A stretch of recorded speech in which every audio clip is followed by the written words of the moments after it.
Bem-vindos a mais um podcast.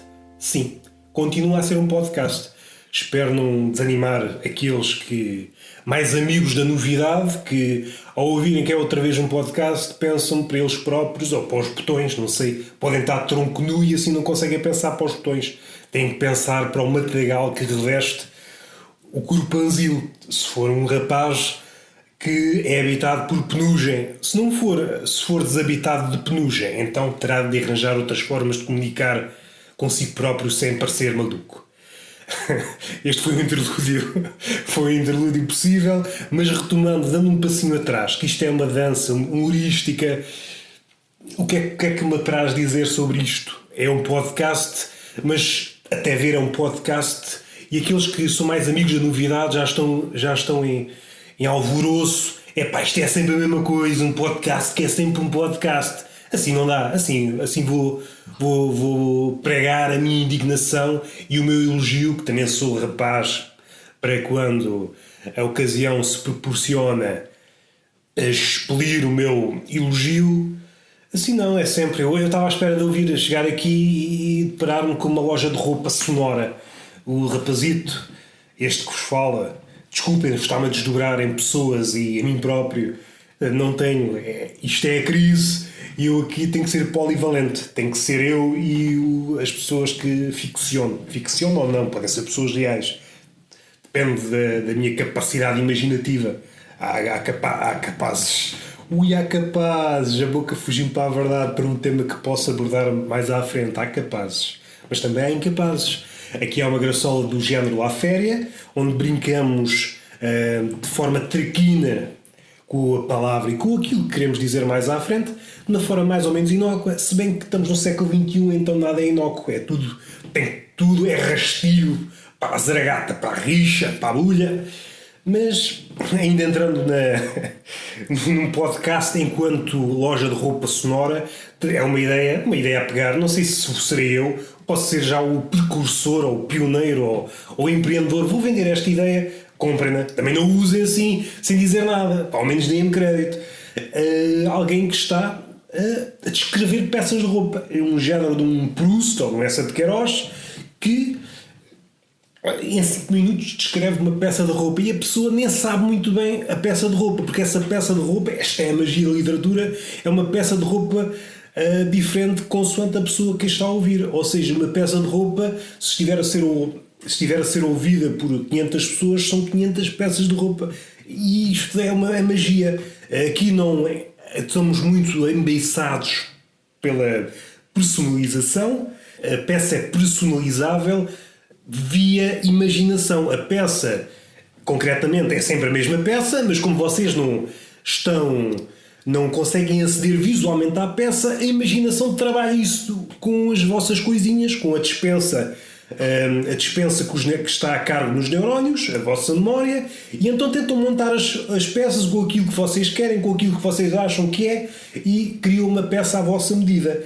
E então, depois compram uma peça. E é uma ideia de negócio. E assim não teria, a nível de faturação, melhoraria, porque concretamente só têm que replicar uma peça, mas ao ser descrita literariamente seria infindas peças. E isto ia aumentar os lucros de uma forma nunca antes vista. Então só temos que propolar a peça de forma literária.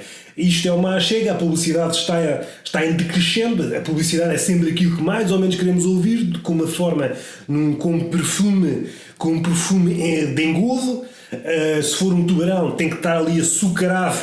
Não sei, não é açucarado, também não sei se é ou não é. Não estou aqui, não sou um vampiro para estar ao corrente do sabor do sangue. Se bem que, não sei se isto era um costume da minha aldeia ou da minha vila, que entretanto na altura era aldeia e agora já é vila, e daqui a muitos anos, não, a cidade nunca será. É pequeníssimo demais para ser uma cidade. Na altura, muitos putos, e eu inclusive, porque eu... Espantem-se com esta novidade que eu vou dar. Eu, quando era mais novo, era puto. Assim, oi, então, mas isto é assim? Jogas esta novidade? Como se não está preparada para isto? Tu, quando eras mais novo, eras puto? Epá, sim senhor. Estava a pensar que estávamos aqui diante do outro Benjamin Button, Com a diferença que nasceu velho e continua a envelhecer. Não tem nenhuma fase do seu crescimento passa pela infância ou pela adolescência. É continuamente velho. É um velho que nasce a resmungar. É um velho que, em vez de chorar quando sai do aparelho está meio a perna aberta, a guinchar, porque está a ser acometida por dores várias. E ia dizer a criatura, não deixa de ser verdade, não deixa, mas em vez de usar o bebê ou a criança ou um ser diminuto, um ser frágil, e que aqui é duplamente frágil. É frágil porque inicia a sua vida num mundo que lhe é estranho, estava habituado a fazer a sua vidinha dentro do útero da mãe, estava habituado, 9 meses, alguns menos, outros mais, alguns se pudessem ficavam anos naquilo.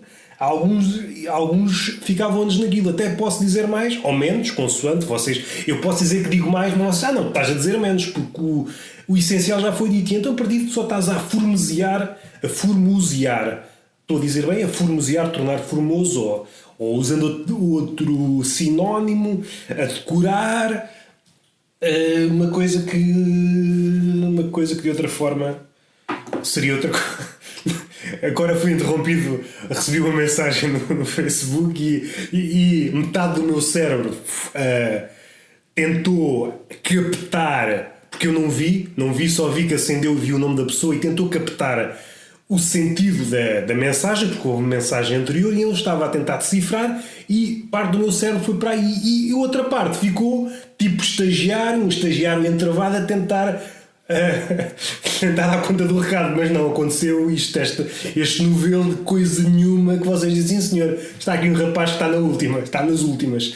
Mas continuando, é um velhote que sai do útero, alguém que estava habituado, já tinha a vidinha feita, já tinha comprado o seu plasma, já tinha os serviços de internet, a Netflix comprada, tinha a sua vidinha, é um espaço pequenito, mas também os há em todo o lado. Por exemplo, em Hong Kong as casas são muito pequenitas. Qual é a diferença entre o útero, ia dizer útero feminino como se houvesse outro?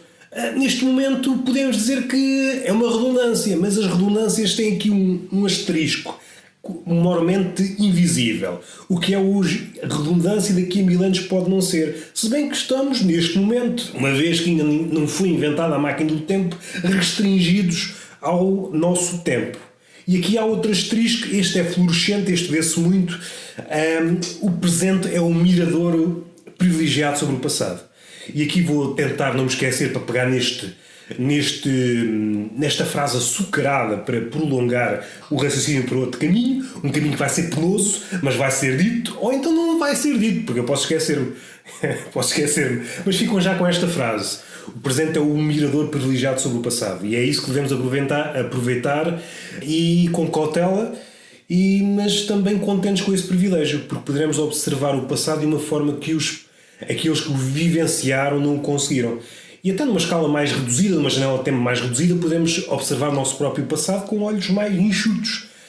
Quando estamos a vivenciar, ainda há muitas cambiantes, há ainda muitas possibilidades, ou assim o vemos na altura. Somos também ludibriados pela esperança, que a esperança pode ser uma coisa muito boa, mas também uma coisa muito má. Não esquecer que foi a última coisa ou a única coisa que ficou na caixa de Pandora, e os gregos assim o postularam. A esperança pode ser uma coisa muito boa, mas também uma coisa muito má, porque tu podes pensar que a coisa, engodado pela esperança, que a coisa vai eventualmente acontecer, mas nunca acontece. Se não fosse a esperança, não terias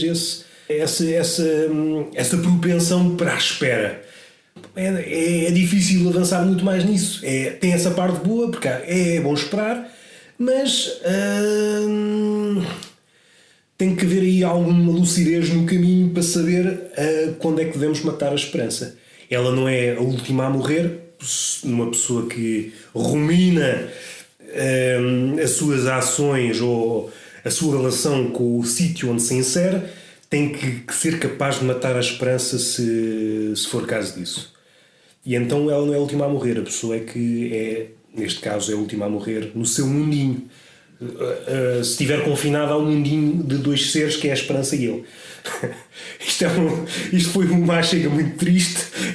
É um mundinho, é o príncipezinho, só que era um par, era um casal, era a esperança e o príncipezinho. E então a esperança estava a definhar e então teve que eutanasiar a esperança. E então agora vive sozinho no seu asteroide, sem esperança, e deixou de regar as flores, cortar os embondeiros, salvo erro era a árvore que crescia no asteroide do príncipezinho. E isto já foi para dar aqui umas passadas turísticas do tema que já houve aqui, e é isto que eu gosto no Túnel Vento, já houve aqui não direi dezenas, mas também não direi que não. Quem sou eu para me contrariar, não é? Quem sou eu para me contrariar? Se não tenho aqui contraditório, vou eu me contrariar a mim próprio? Não faz sentido. Então estou aqui num habitat favorável à minha grandiosidade, a poder enverdar por caminhos nunca trilhados, sem oposição, e agora vou-me contrariar, vou abrandar o meu raciocínio, metade de mim estando disposta a contrariar-me. Não vou imaginar, não vou transladar essa necessidade de refutar, e então é que vou diminuir-me. Parte de mim vai querer avançar, enquanto outra parte vai querer abrandar-me. E isto é mais ou menos o que acontece com cada um de nós. As proporções é que variam. Há uma parte de nós que mais cautelosa, e essa parte cautelosa e mais qualquer coisa, mas vamos abreviar por cautelosa. Esta paragem, olhei para o aparelho que está a gravar o áudio, e para não ocorrer o que já ocorreu bastas vezes, lembrei-me agora, podia ter-me lembrado daqui a meia hora, daqui a uma hora. Vamos lá ver se isto está a gravar. Às tantas o bicho está a falar durante uma hora e percebe, olha, afinal não pus a gravar. Um pequeno detalhe que aqui faz toda a diferença. A diferença para vocês, para mim não. Eu continuei a falar e falei exatamente aquilo que falei. A dizer coisas, mas que não diz nada. Sou campeão neste particular. A diferença é que não chega a vocês depois. Não chega, e então qual é a vossa percepção? Que não houve nada? Não, continua a dizer exatamente a mesma coisa. O mensageiro é que morreu, ou aquele que estava incumbido de o fazer, não realizou a tarefa como deve ser. E neste caso, como a equipa é escassa, nomeadamente sou eu, e muitos desses eus, às vezes, ou faltam ao trabalho, ou são desleixados, ou vão fumar um cigarrito e perdem-se durante anos, e às tantas fico só eu. Era uma equipa de eu, e às tantas fico só eu, e às vezes falho que uma pessoa não é de ferro. E mesmo sendo de ferro, exposto ao ar, oxida e perde alguma da sua... algum do seu valor, a não ser que passe muito tempo, e aí ganha outra vez valor, porque o tempo tem esta coisa. É como nas fotografias, por vezes uma fotografia parece uma grande coisa, mas deixem passar décadas e então a fotografia é uma boa fotografia. E foi isto, não sou eu que digo, é Susan Sontag, nos seus 2 livros muito gostosos. Raramente utilizo esta palavra para caracterizar um livro gostoso. É algo que esperaríamos ver num filme de Pendor Maroto, mas num livro não. Mas é assim, a língua é isto, é tirar o pó das palavras, romper as ligações normalmente elaboradas e pô-las a juntar palavras onde elas normalmente não estão. Ou isso é que é, ou melhor, isso é uma das formas de fazer poesia. Não necessariamente a única, porque a poesia é sempre o contrário daquilo que se supõe que ela é. Por isso é isso, e pode ser já o contrário. É já o contrário. Mas voltando ao velhinho que estava no útero da mãe, ao velhinho que sou eu, que eu nasci velho, porque já estava a organizar a minha vida no útero, e então fui abalroado pela notícia que tive que nascer.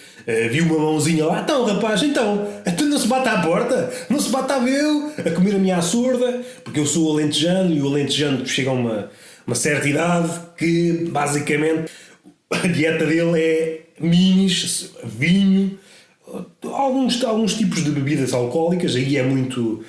Também não sei, mas aí há algum lugar para a diversidade. Para a comida é qualquer coisa. Comida é qualquer coisa, porque um alentejano só precisa de beber. A comida é Em dias de festa. Comer é em dias de festa, beber é o cotidiano. Mas um prato que é associado ao alentejano, pelo menos ao alentejano que eu conheço, ou é sopas de tomate ou a sorda. A sorda que a minha avó materna, a senhora Balbina, que está rijinha, teve durante uns tempitos, devido à medicação manhosa que o médico lhe impingiu, teve aí às portas da morte.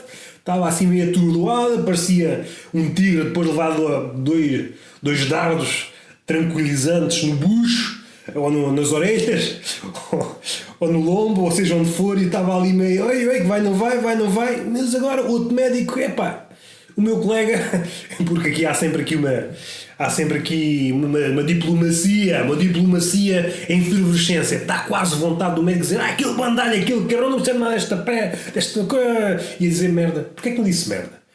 Estou-me a censurar. Estou-me a censurar no meu próprio podcast.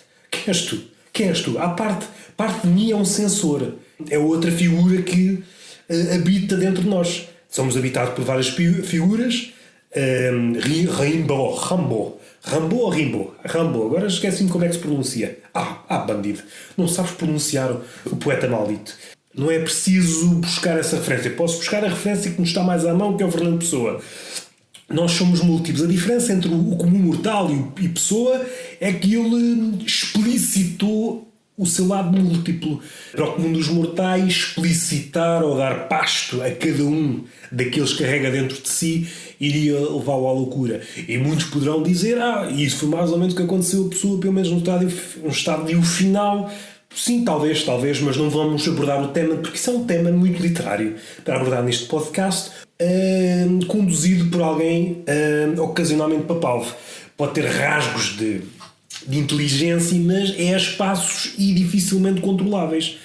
E se não sendo controláveis, não sei, vou adentrar num tema mais ou menos complicado, e aqui já estou a eufemizar algo para... Não sei, estou a eufemizar, sou uma vítima do politicamente correto. Já uso eufemismos quando não seria necessário, às tantas estou a fazer aspas, eu utilizar eufemismos e hesitar enquanto digo uma palavra que prevejo pode causar escaramuça. Quem sou eu? É claro que isto tem um lado performativo. A realizar uma performance de algo que poderá vir a acontecer mais tarde neste podcast. É algo que está aqui em ebulição, que já há 2 ou 3 dias que eu adormeço a pensar nisto, assim, vou falar nisto. Não é que não queira falar ou algo que me impeça de falar, mas eu não queria falar sobre a espuma dos dias, porque não que eu tenha algo contra isso, mas porque muita gente já o faz. E então eu queria testar outra coisa. O túnel de vento, na sua essência, é experimentar, é embarcar nesta vertigem e ver o que é que dá. Partir do zero e ver o que é que dá. E essa vertigem é que me faz continuar. Noutros cenários, experimento formas de o fazer. Como é que eu posso explicitar isto de forma mais ou menos sucinta? A forma mais sucinta era fazer um poema. Mas assim, um poema em cima do joelho? Não, também não sou... não sou esse tipo de virtuoso, ou então sou, mas sou um bocadinho... Eu acho que a ocasião não está a pedir tal. O que eu quero dizer é que tenho estado a evitar isso, mas se calhar vai ser impossível evitar. Talvez de quando em quando vou ter que tomar o pulso à realidade e então embarcar nessa temática.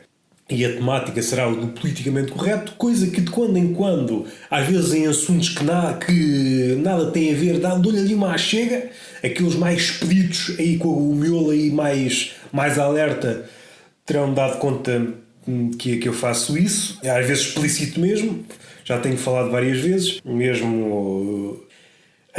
mas, ok, já vou voltar a isso. Eu queria falar do velho outra vez. O velho sou o velho, e aqui falar também do Pessoa, esta capacidade de explicitar ou não explicitar o nosso lado múltiplo. É que dá muito... É trabalhoso ser qualquer coisa. Dá muito trabalho. E hoje vivemos no advento do parecer. É mais importante parecer do que ser. O que acontece é que um herói não... Falando aqui numa coisa que parece uma palavra do passado, herói. O herói não é herói quando diz que é herói. Quando alardeia, eu sou o herói. Não, o herói é herói quando é herói.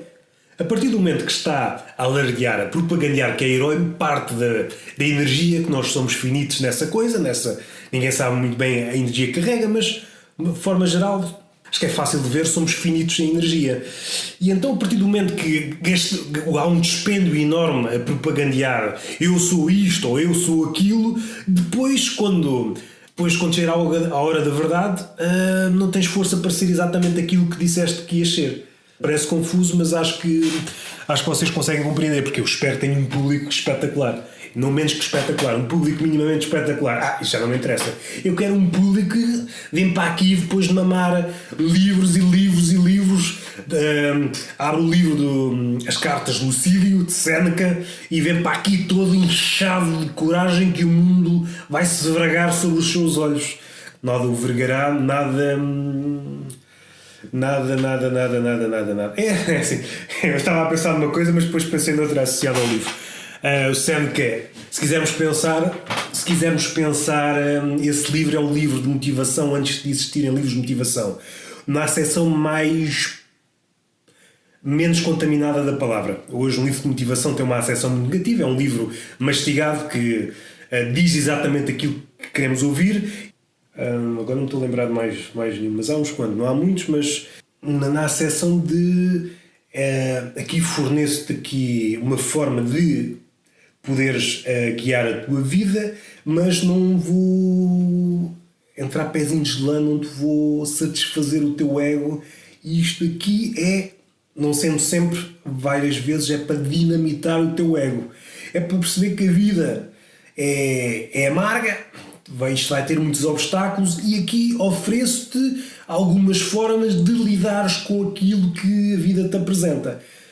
E aqui entra outra coisa que é uma coisa que eu tenho visto, que é, hoje vivemos num mundo dominado pelo turismo, e muitas pessoas, que é a falácia de visitar muitas coisas faz de uma pessoa melhor, mas isso em si não é verdade, porque muitas pessoas regressam exatamente iguais. Têm uma vivência o mais turística possível. Para partirem para outro tipo de vivência precisam de permanecer. Permanecer não estou a falar de uma janela temporal, mas estou a permanecer com as coisas. E aqui posso usar a lógica de, por exemplo, respeitar os clássicos. Respeitar os clássicos não é fazer uma vénia de cada vez que abres, por exemplo, Lusíadas. Respeitar os clássicos é passar tempo com os clássicos para se perceber porque é que aquilo é um clássico, e então fazer disso, se por acaso tiveres alguma ligação com a escrita ou com a arte, beberes daquilo e tentares transportar isso para a tua forma de estar na arte. O que é que eu queria dizer? Já agora, olha, vou deambular, acho que vai ficar tanta coisa por dizer, mas os meus episódios preferidos são esses, onde foi aflorado vários temas e eu vou abordando aquilo que me vem à cabeça. A minha missão nunca é deixar tudo fechado, porque, como Platão disse, a linguagem é puramente, ou não é puramente, tem um fundo, ou também no fundo não é a expressão correta, não é necessariamente. O que é que eu queria dizer e não consigo dizer? Estou aqui este interregno a pensar no termo e não chego lá. Mas o que eu quero dizer é que, seja como for, a natureza da linguagem é conclusiva. Por mais que te esforces, ficará sempre algo a dizer. E aqui agora vou entrar no modo vertigem, como Pascal. A nossa relação com a diferença e com a igualdade hoje como é que eu posso dizer? É uma relação muito superficial. E aqui, utilizando uma linguagem de Pascal, num dos seus pensamentos, onde ele referiu que nem 2 bagos de uva são exatamente iguais, e aqui levam-se 2 bagos de uva não são exatamente iguais, então 2 cachos não são iguais, então, e depois há árvores que são diferentes, e depois há algo mais para lá das árvores e depois já há algo para lá mais do mundo. E então nada é igual. Ou o que é que nos faz dizer que as coisas são iguais? É mais por aqui que eu quero ir. É a nossa relação com a diferença. Ou o ponto a partir do qual ficamos cansados e então temos que postular que aquilo é igual. Isto é uma forma de ver. A outra forma que é paralela e que talvez auxilie esta forma. Quanto mais tempo passarmos com o igual, mais facilmente veremos que ele é diferente. E aqui para dar um exemplo, eu aqui vou partir do princípio, eu aqui estou a arriscar. Vou partir do princípio que ninguém que me ouve é um pinguim. Visto de fora, partindo do princípio que o pinguim é da mesma espécie, os pinguins são mais ou menos iguais. Contudo, para o pinguim que permanece no seio dos pinguins, consegue ver diferenças que para o olho comum passa despercebido. Não há nenhum pinguim igual, ou dificilmente existirá um pinguim igual. Haverá sempre ali um detalhe que para o pinguim será visível, mas para nós não será visível. Então a condição de diferente e essa ilusão do diferente e do igual é dissecada ou é liquidada conforme o tempo que passarmos nas coisas. Por isso, por vezes, andamos aqui a debatermos com o que é igual, somos todos iguais, somos todos diferentes. E para conseguirmos desvendar as coisas mais fundamente, de forma funda, de forma cava, para usar uma palavra que é cara ao Nelson Rodrigues, devemos permanecer nas coisas. E isso, numa época de vertigem, de velocidade soberba, em que o zapping é uma das formas de estar no mundo, isso não se coaduna com a nossa forma de estar. Então nós temos que dizer o que é, ou aquilo que pensamos que é rapidamente e partimos para outra. Mas as coisas não são assim, sobretudo as coisas humanas. As coisas que mais intrinsecamente ligadas à natureza humana. Isto é muito opaco. Nós somos muito opacos. À superfície podemos mostrar uma coisa, ou a pessoa, e aqui já somos vários bagos de uva. Eu sou um bago de uva para uma pessoa, sou outro bago de uva para outra, porque não sou sempre exatamente igual. Mesmo a pessoa, vamos partir do princípio que há pessoas coerentes. Eu não sou, estou sempre, mostro-me uma determinada parte de mim a uma pessoa, seja porque as circunstâncias assim o exigem. Imagina uma pessoa que fala comigo sobre livros, então essa pessoa vai criar uma ideia em torno de mim acerca dos livros, sei ou não sei sobre determinadas matérias de livros, de autores, e se o tema central das nossas conversas rodar em torno disso, será a espinha da imagem que a pessoa terá de mim será à volta dos livros. Por outro lado, se eu, sei lá, falar sobre pintura com outra pessoa, somente pintura, a ideia que a pessoa vai construir à minha volta será uma imagem que está sustentada na pintura. Na minha gênese, para mim, eu não sou diferente, apenas as coisas proporcionaram para tal. E é claro que à medida que o tempo passar, se as relações forem construídas, a pessoa do livro vai perceber que eu sou algo mais do que aquilo, que os livros, poderá perceber que a pintura também me interessa, e da pintura o lado dos livros, e assim sucessivamente até perceber, até um retrato cada vez mais vasto daquilo que sou. Contudo, esse retrato ficará sempre inacabado. Essa é a natureza da linguagem. A natureza da linguagem nasceu com um fim muito utilitário. Foi por fim do Código de Hammurabi para leis, para burocracia, para contar as colheitas e dívidas e coisas desse género. É isso que as placas de argila escrita cuneiforme que vêm do Império Babilónico. Espero não estar aqui a equivocar. Mas isto não foi nada preparado, acho que vocês me perdoam se eu... E é esta a ideia. A linguagem, o alfabeto, foi criado para tentar criar um certo sentimento de ordem. E é sempre isso. A linguagem, seja ela em que suporte for, ou seja ela qual for o estandarte que a linguagem propala, seja ele religioso ou outro, por baixo disso está sempre um sentimento de ordem. Deus quer instalar a ordem, se for a vertente religiosa, na informação quer instalar a ordem, é sempre, contudo, tem limitações. Tem limitações porque, voltando a Pascal, uma palavra que é uma coisa que à partida dizíamos, isto é só uma palavra, tem que ser sempre a mesma palavra para todos. Não é tão difícil como o exemplo que dei de mim próprio. Se bem que foi um eu fictício, não é necessariamente verdade, mas também não é necessariamente mentira. Mas para vocês perceberem, isto aqui do que é isto de ser humano é muito complicado. É muito complicado e é por isso que as pessoas atualmente preferem o parecer, que é muito mais fácil. E que o parecer é muito mais mudável.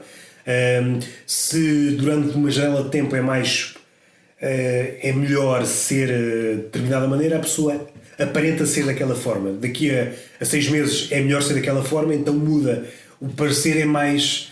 Pode-se vestir o parecer. O ser é... Por isso é que os que parecem, à partida, pelo menos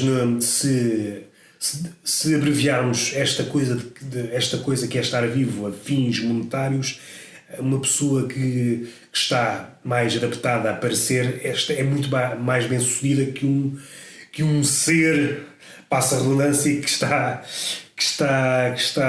a tentar nesse caminho. Que é um caminho que nunca é consumado, que é a merda ainda por cima. Uma pessoa nunca, raramente consegue ser aquilo que é. E aqui entra Kant, aqui entra Fichte, a nossa ideia de nós próprios, o nosso ideal e aquilo que somos é sempre um caminho é uma assíntota, nós vamos caminhar, nós nunca chegaremos lá.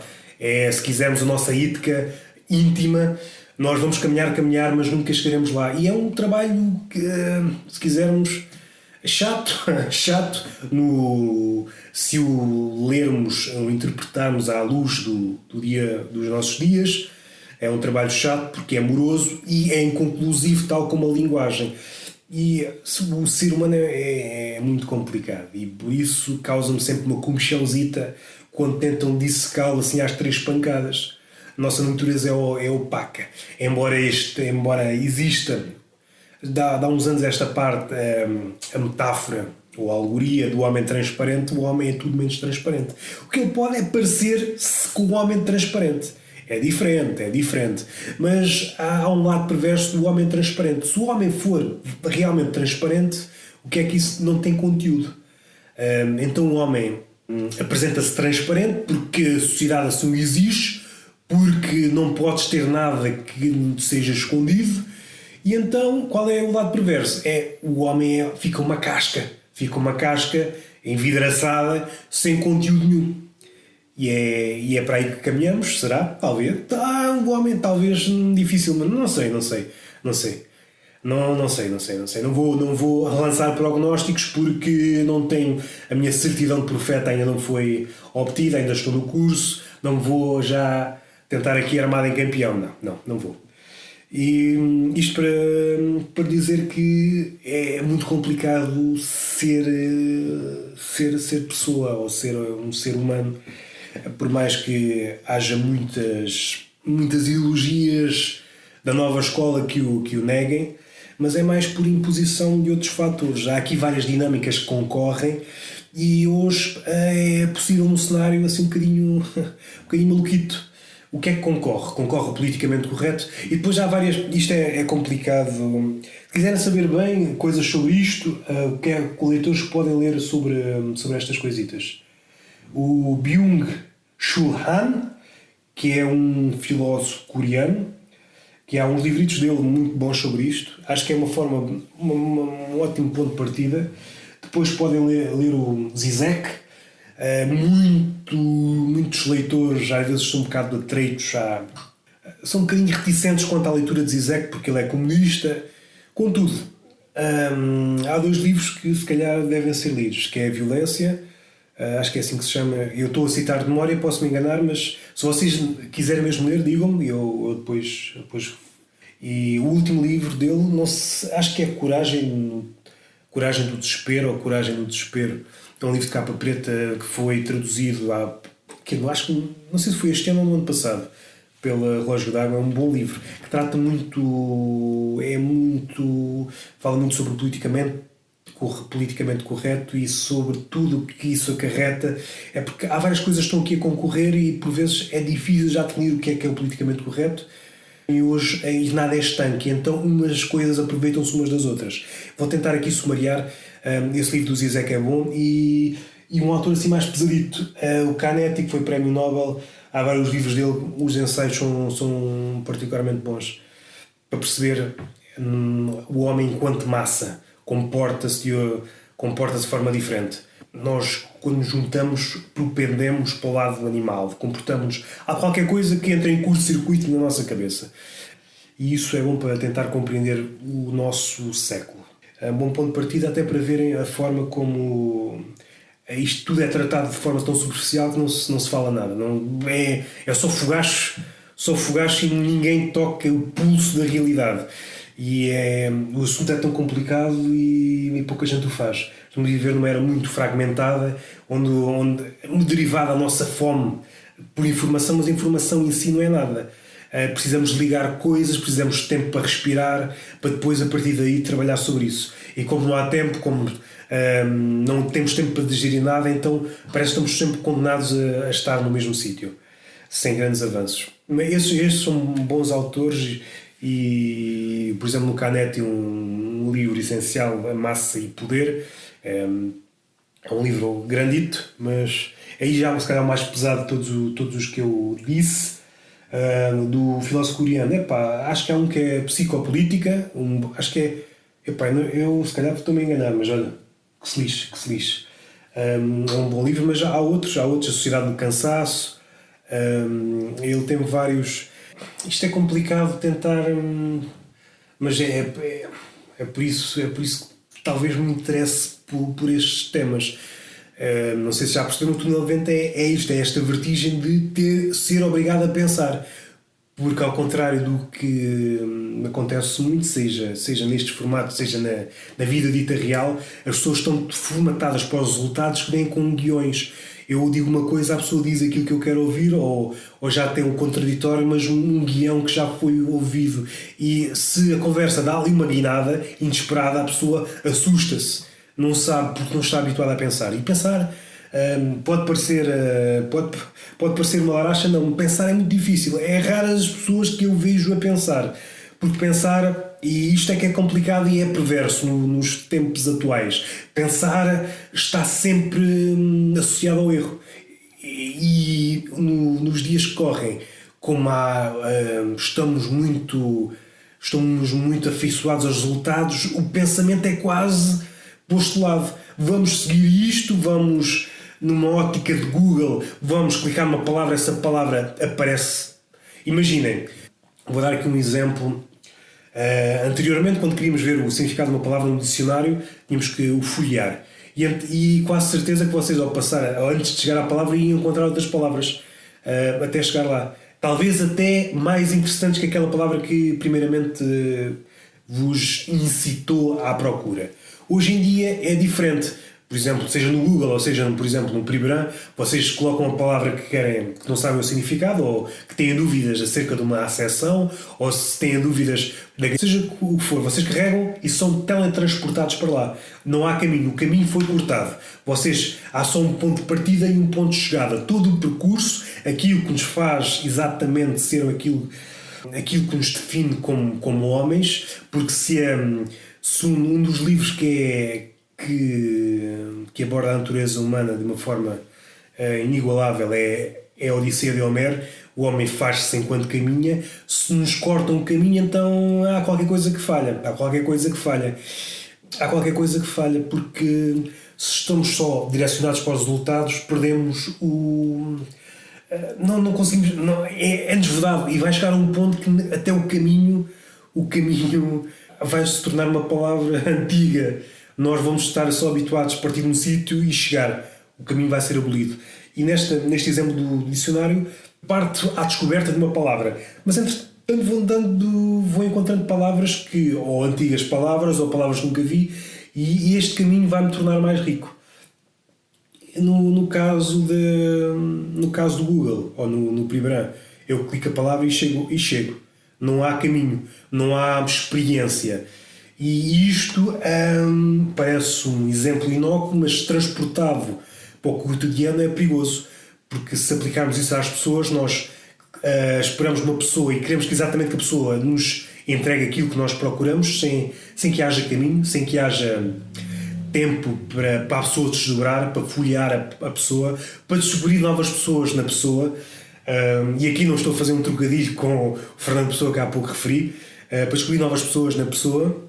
Então as ligações humanas vão ser facilmente descartáveis. A partir do momento que tu chegas, tu vais querer outra coisa, então vais para o outro lado, e essa coisa que tu procuras, que achas que a pessoa não tem, porque tu associas a pessoa a só uma determinada coisa, vais partir para outra. Tu folhasses a pessoa e ias perceber que a pessoa também tem essa característica ou essa qualidade. E é isto, andamos neste teletransporte vertiginoso, e a nossa forma de estar nas coisas, e a informação às vezes é perigosa por isto. E o filósofo coreano fala disso num dos livros. Esta coisa Big Data. Nós pormos uma coisa num sítio, esperamos o resultado e não percebemos o processo. E às tantas nem é preciso, que é esta a nova vaga de pensamento. Se o caminho é abolido, depois é mais facilmente manipulável. Nós não sabemos o que é que acontece. É tudo por magia. Não a magia na acessão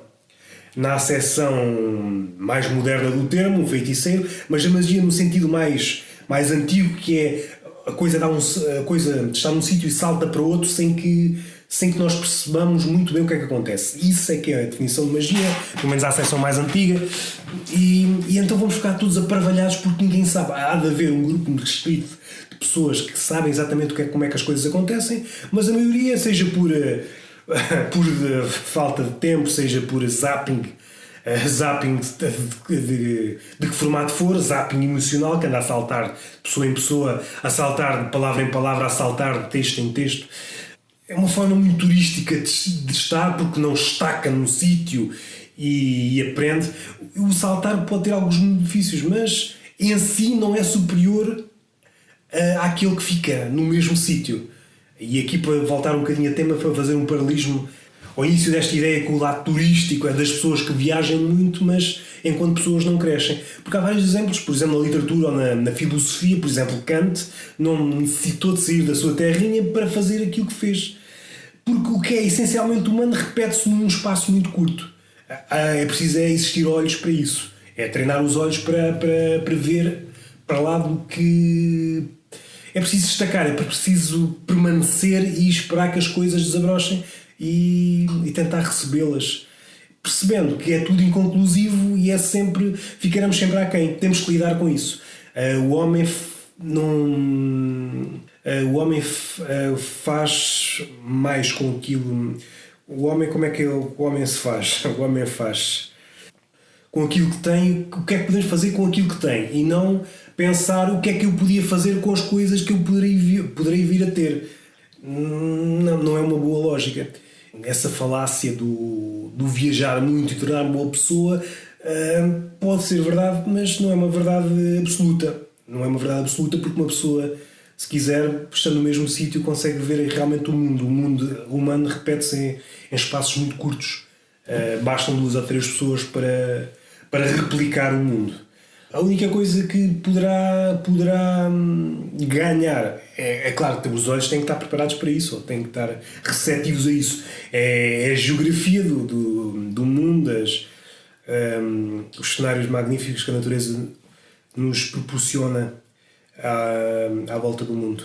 Ser esmagado, essa sensação de ser esmagado por algo que é tremendamente maior que nós. É uma sensação que, se estivermos restritos a um território muito pequenito, podemos não conseguir, não é? Depende de qual for a geografia do terreno, mas aquilo que é verdadeiramente humano é facilmente perceptível numa meia dúzia de pessoas.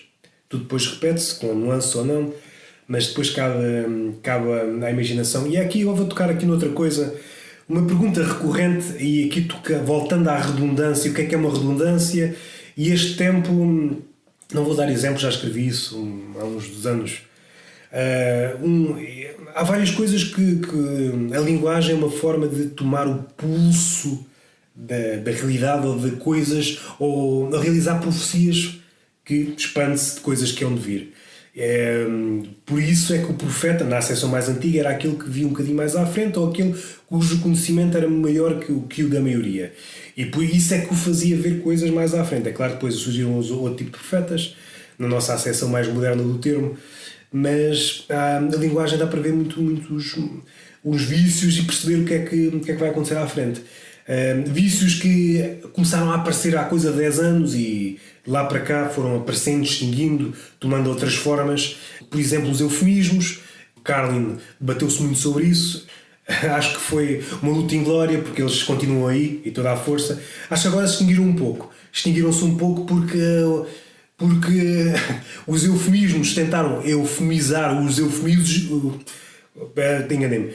Tentaram eufemizar os eufemismos, tentaram colocar aspas e mesmo assim não servia. Então agora tentaram silenciar as palavras que eles acham não benignas, liquidar todas as palavras que são corpos estranhos na linguagem. Então foram essas várias fases, o eufemismo, que George Carlin, comediante, acho que mais ou menos toda a gente conhece. Se não conhecerem, aconselho-vos a ver o trabalho dele. Outro tema, eu estou muito lançado de temas. Por vezes fala-se, há aqui uma coisa que às vezes faz comichão, eu acho que nunca falei nisso, ou nunca escrevi, ou escrevi porque eu escrevo bastas vezes em cadernos, mas depois não.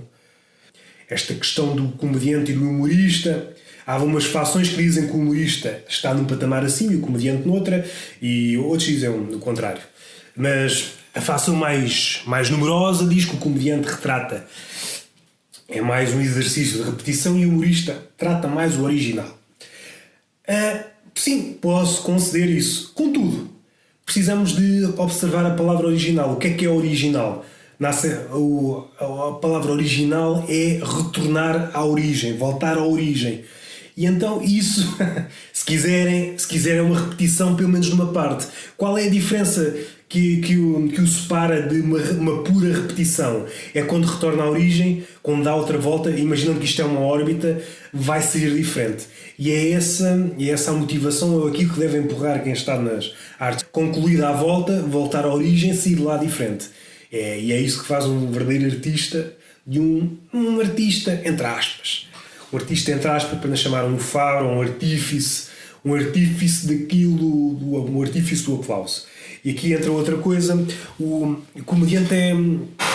Eu normalmente uso comediante e humorista são em sinónimos. Não esquecendo que não há sinónimos. Não há sinónimos, porque cada palavra é uma palavra. Mas para o nosso caso chega, vamos utilizá-las como sinónimos.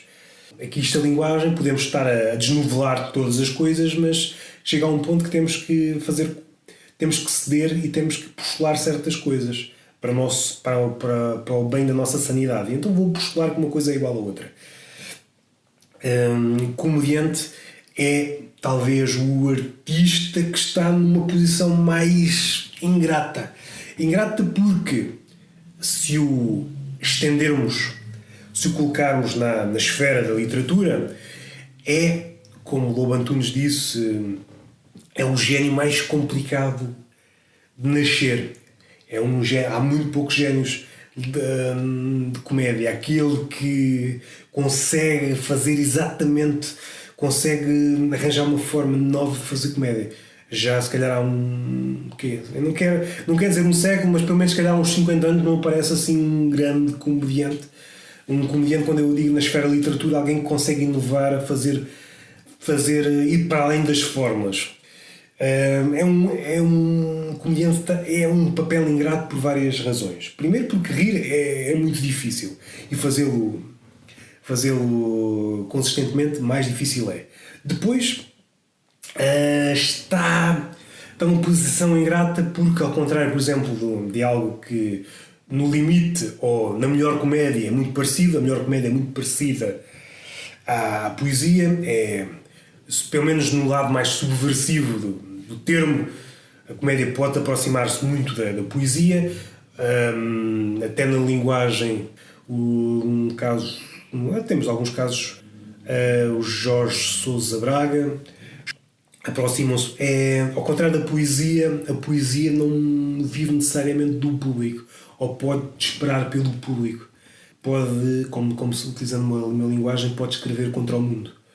Agora, um comediante não pode ser comediante contra o mundo, ou pelo menos nunca houve um comediante que pensasse assim: bom, eu vou fazer aqui uma comédia de tal maneira subversiva que não há público para mim, mas não sei se é possível, porque a comédia, tal como a arte, num primeiro plano, joga muito no campo de identificação, mas se realmente a comédia e a arte tem capacidade de ir para além disso, que é ir para o plano da abstração, para o plano do esmagamento de alguém que está diante do quadro, mas não percebe o quadro, mas sabe que está a ser esmagado.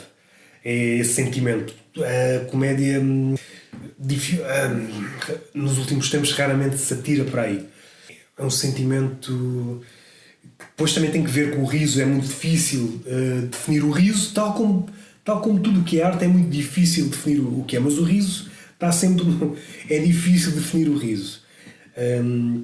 E depois há outra coisa: se a comédia é arte, e se dizem que a comédia é fazer rir, então a comédia não é arte, porque a arte é sempre qualquer coisa mais qualquer coisa. Isto para dizer o quê?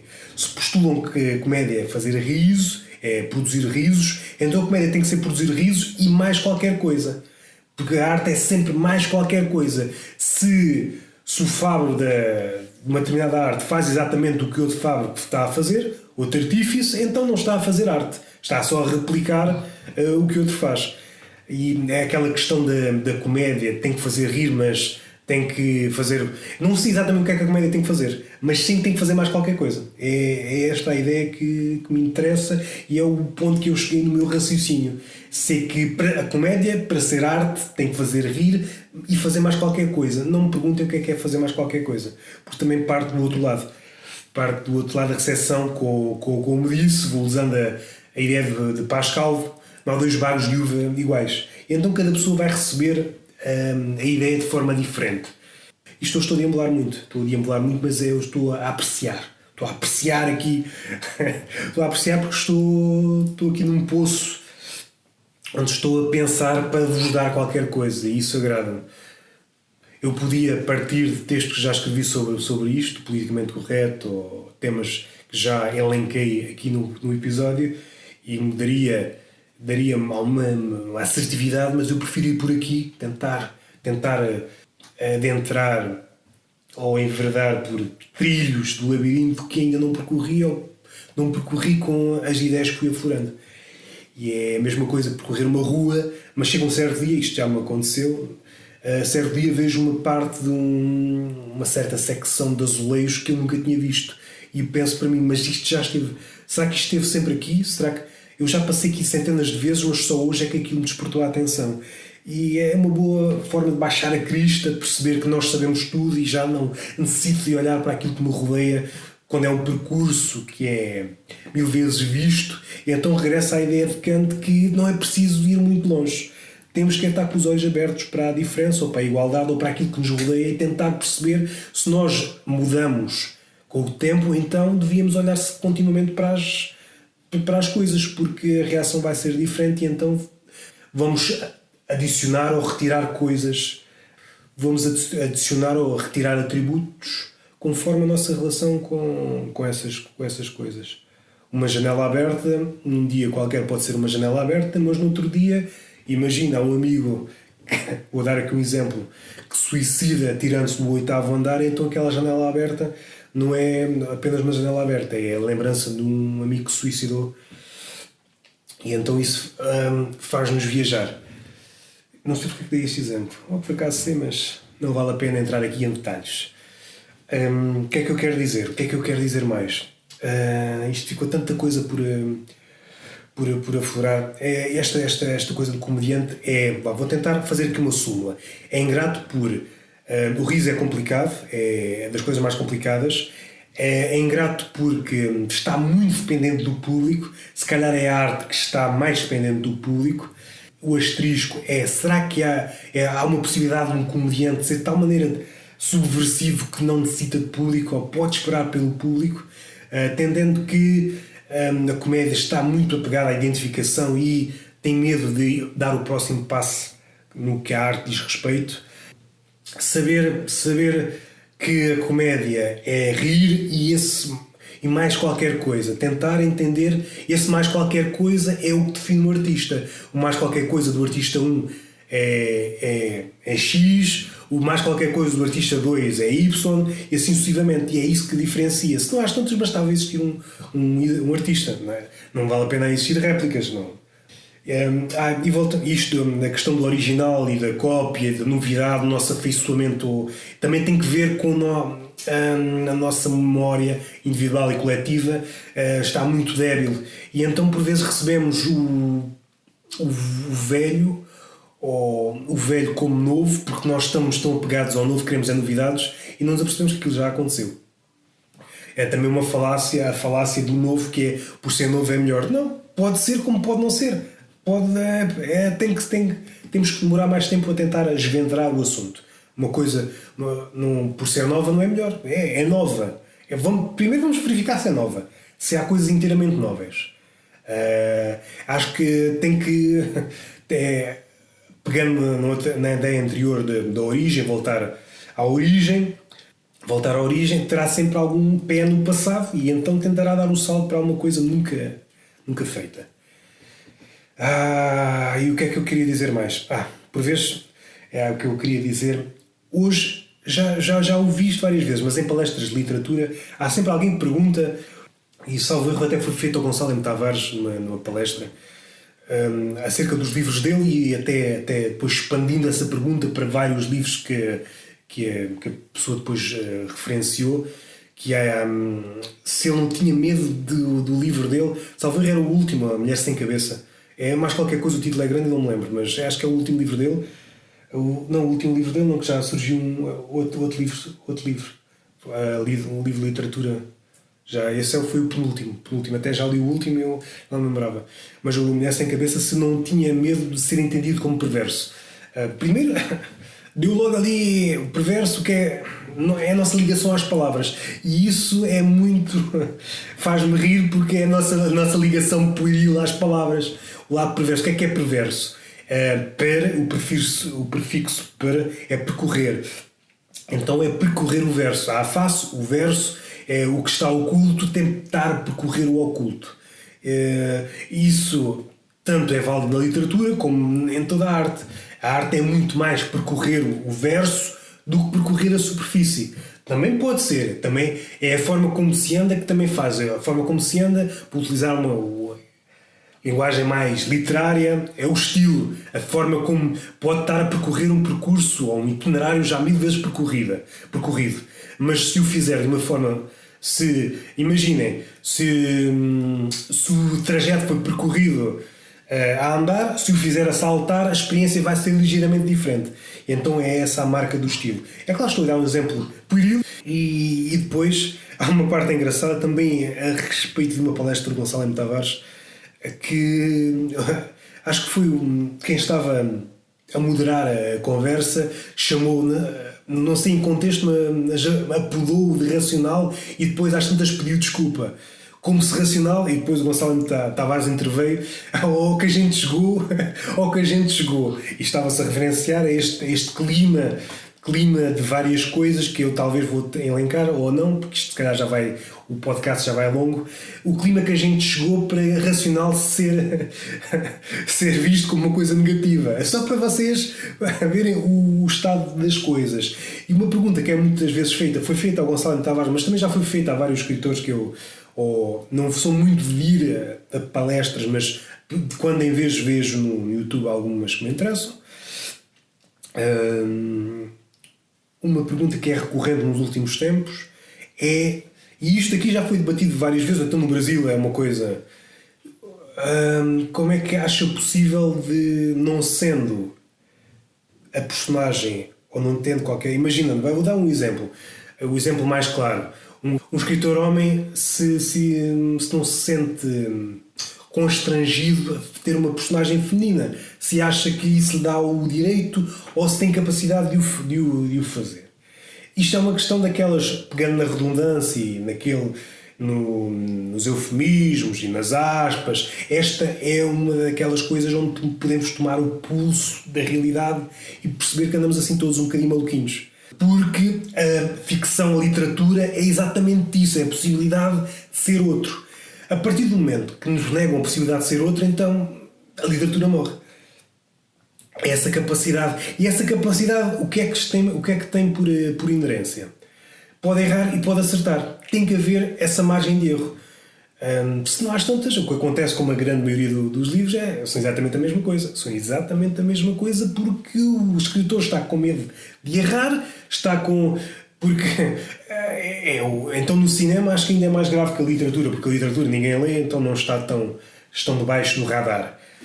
É estúpido imaginar que o papel de uma mulher lésbica tem que ser feita por uma lésbica. É impensável. Isto há 30 ou 40 anos era impensável.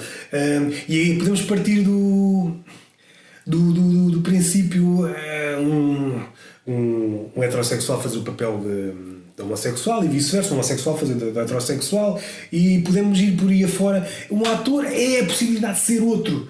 E é mesmo isso. O que é que faz um bom, o que é que diferencia um bom do mau ator? Do mau ator. Já estou a ficar.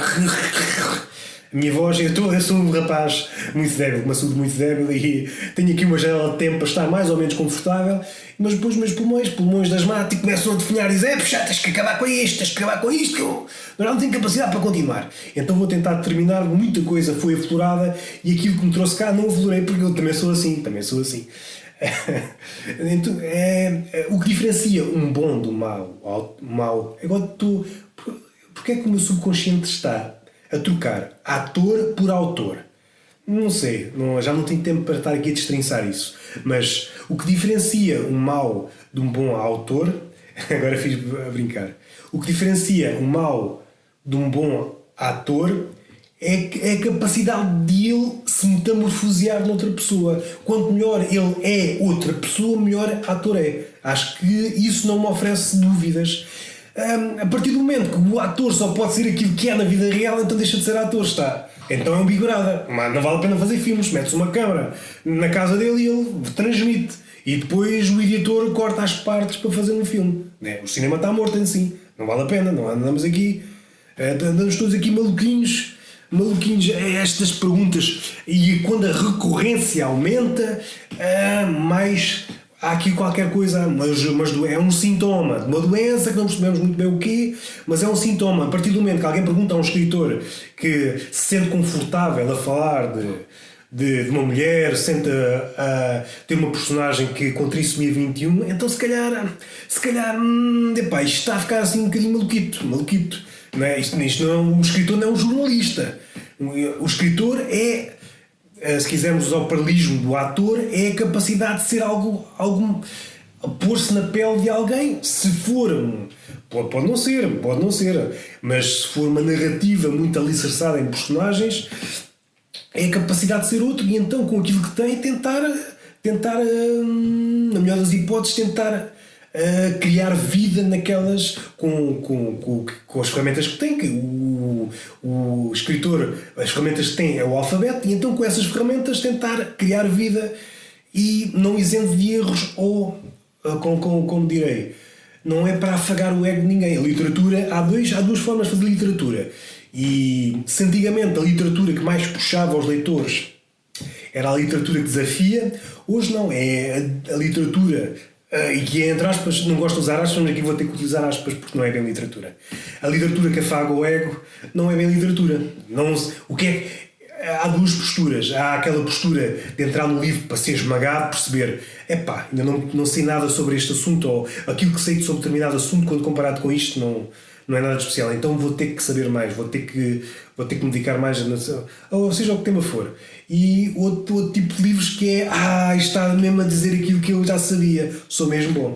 E eu prefiro os primeiros livros, é aquilo que me faz ir para a frente. Ir para a frente, nunca chegando àquilo que eu queria ser, porque eu, se pudesse escolher, queria ser perfeito, não pensando muito nos malefícios do que é ser perfeito, mas estamos aqui na parabolice, que é ser perfeito.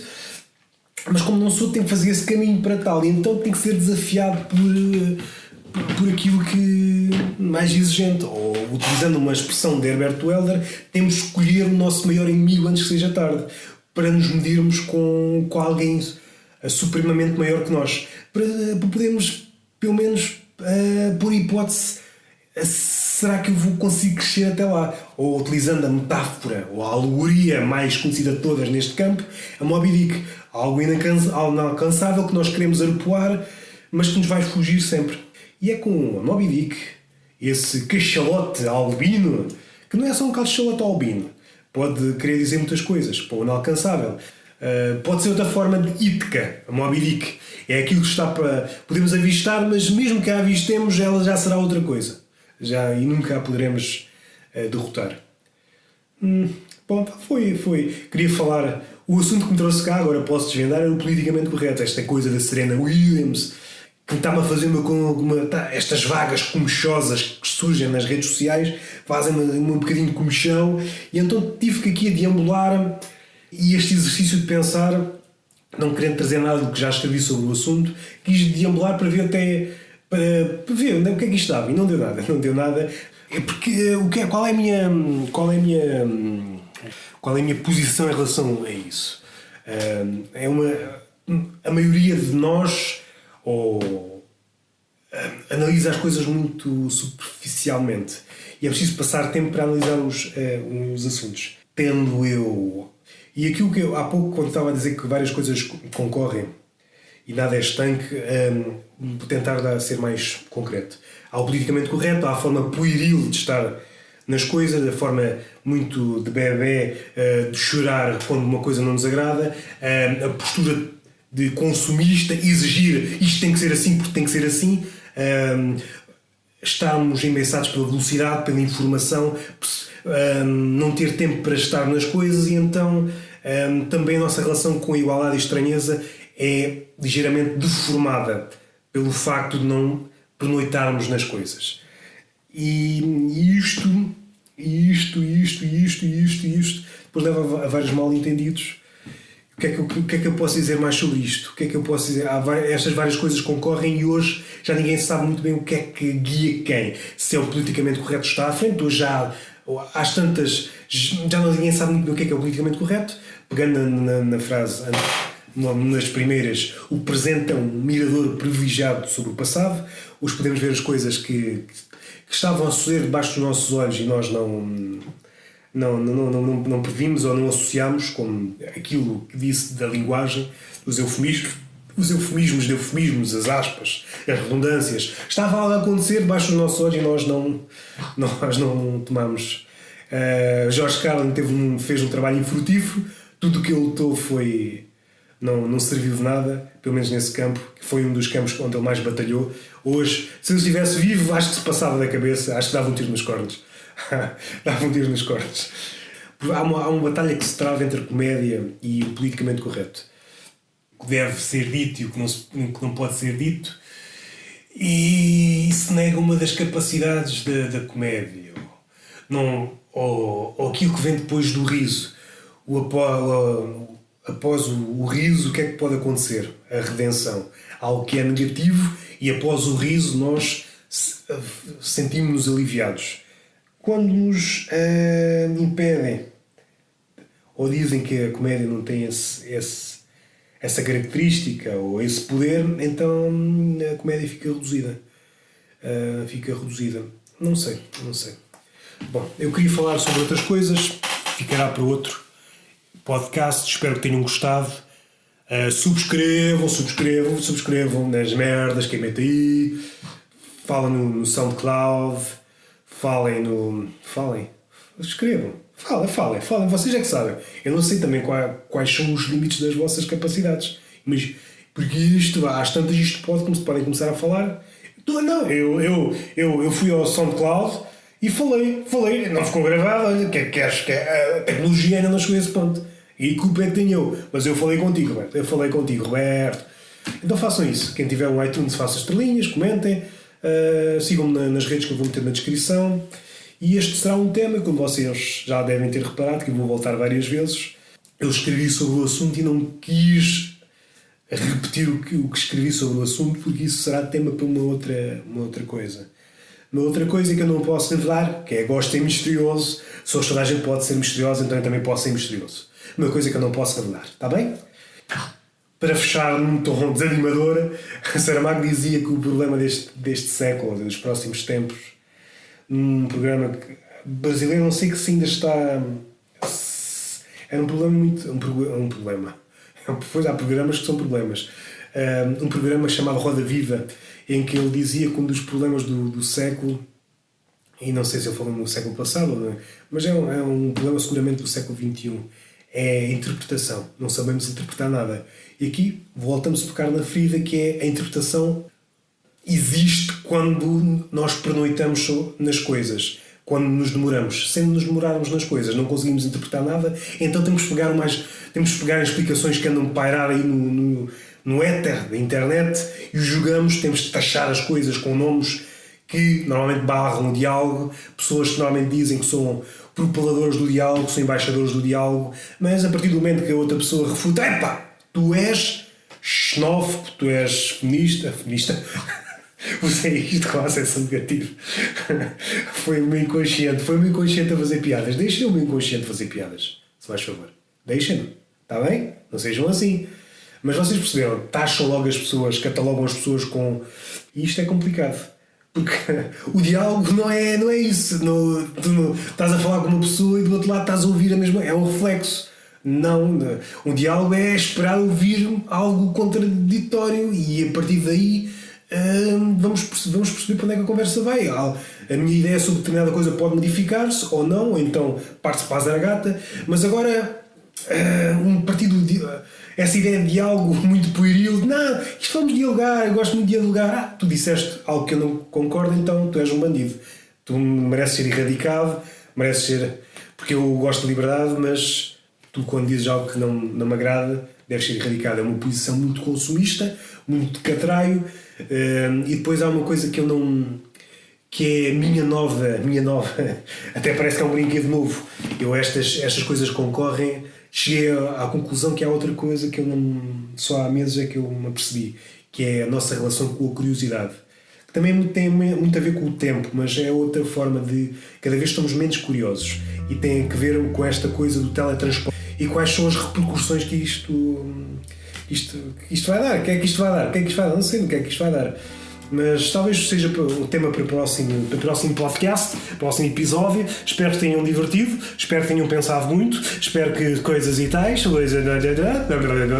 Sim, eu gosto de ser assim também. Gosto de ser galhofante, gosto de providenciar larachas, coisas assim, coisas e está bem. Tudo bem? Agradável? Tudo coisa? Está bem, até à próxima, meus putos.